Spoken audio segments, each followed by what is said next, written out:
I don't know if you're aware of this. You probably are.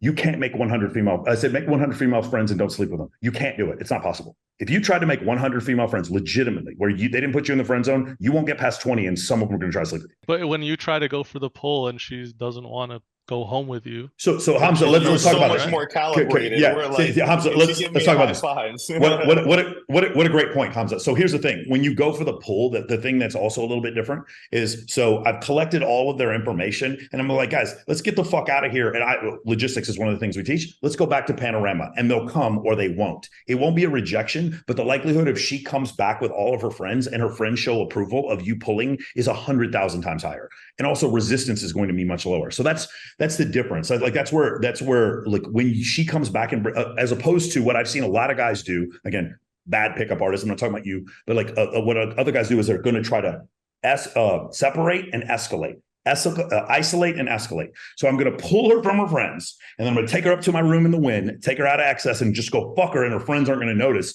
This is low probability stuff. And this is also the kind of stuff where she comes back, feels shame, then she blocks you the next day. That's where that kind of stuff happens. And so we don't do that.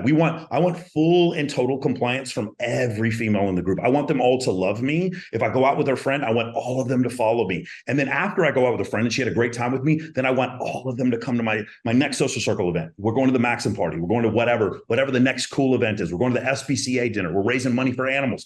Whatever the thing is, the pool party. We're going to Tao Beach. We're going to the Wet Republic bikini competition. Whatever the thing is, she's going to come to that. So there's no rejection. If you want to pull her, what happens, one of the things I challenge my clients to do is make 100 female friends. Now, I don't know if you're aware of this. You probably are. You can't make 100 female. I said make 100 female friends and don't sleep with them. You can't do it. It's not possible. If you tried to make 100 female friends legitimately, where they didn't put you in the friend zone, you won't get past 20, and some of them are going to try to sleep with you. You won't. There's so much psychological pressure when they see each other competing for your attention, because that's what women want. They want attention. We as men receive validation through sex. They receive validation through attention. When you're giving your attention to the wrong one and she's like, but I'm hotter than her, just watch. The psychology goes on, the hypergamy starts firing up, the algorithm starts churning, and she's like, no, I will do anything to get this guy's attention. And then the extreme example is Bulgarian. I went out with him one time for Halloween. He had slept with every single girl on his fucking row. He had like 20 girls. It was insane. Right? That kind of stuff will happen. That's an extreme example of it. But the options that you get a lot of times when you have that much pre-selection, you don't really have to escalate. And one of the things that pickup does is it correlates escalation with sex. And escalation can lead to sex, but status actually can lead to sex easier. And that's the thing that we teach. Yeah, no, that makes sense. And the thing with getting 100 friends and not getting laid is kind of hard, right? But yeah, someone's gonna try at 20 or 30. Yeah, she might even be mid, but she's gonna try.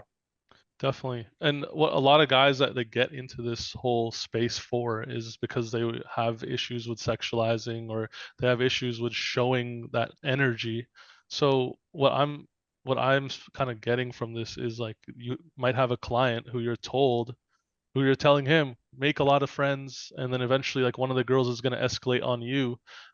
But then that's kind of creating a man who is deriving validation from women and doesn't feel good about himself if the woman doesn't escalate on him. Hamza, so it's another great point. You're just talking about pulling a girl. Hold on, talk about so it's a great point.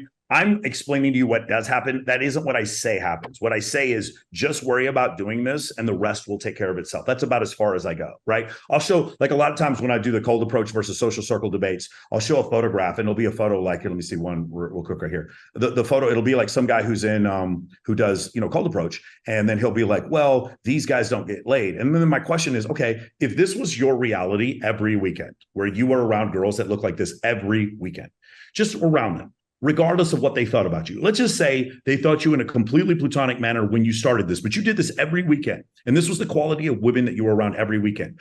Would you, as a cold approach specialist, not be able to get laid? And the answer is obviously yes, or unless you're not good at cold approach. You're not good with attracting women.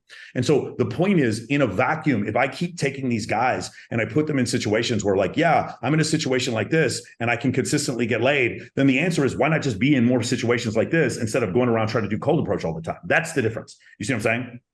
Yeah, no. Then that's why I think it goes hand in hand, because I feel like if I if you are cold approaching a lot and you get used to being rejected, your mind becomes stronger. You can handle the rejection better. Your calibration becomes better because you don't have the status from the social circle event. So if you took a guy who's good at cold approach and you put him in a social circle event, he's going to kill it.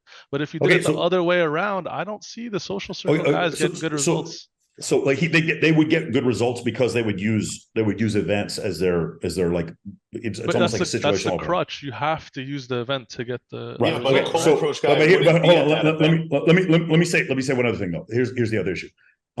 My problem, and this is not something you're doing, but I bet you've seen this before, is when the calibration to rejection becomes so callous that they start to smell bad when they go out.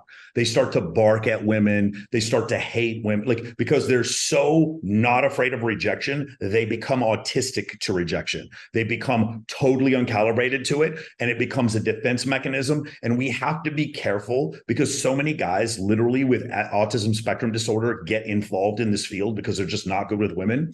When we tell them to just get used to rejection, they don't. At some point, if a girl says, "Hey, listen, I'm just not really feeling you right now. You smell bad," the guy shouldn't be like, I don't fucking accept your rejection. He should be like, damn, I smell bad. Let me do something about it. What we need to do is have guys be able to take rejection as constructive criticism, as opposed to saying, I don't even receive rejection, and then reframe everything to say, I'm a pimp. She just doesn't understand my pimp game. That's because that's what guys do, unfortunately. And that's when you see the Vince Kelvins and the fucking like guys like that. They're not calibrated towards rejection. And so that's something that you have to be very, very careful, very careful. It's a totally different point. But yeah, that's No, something.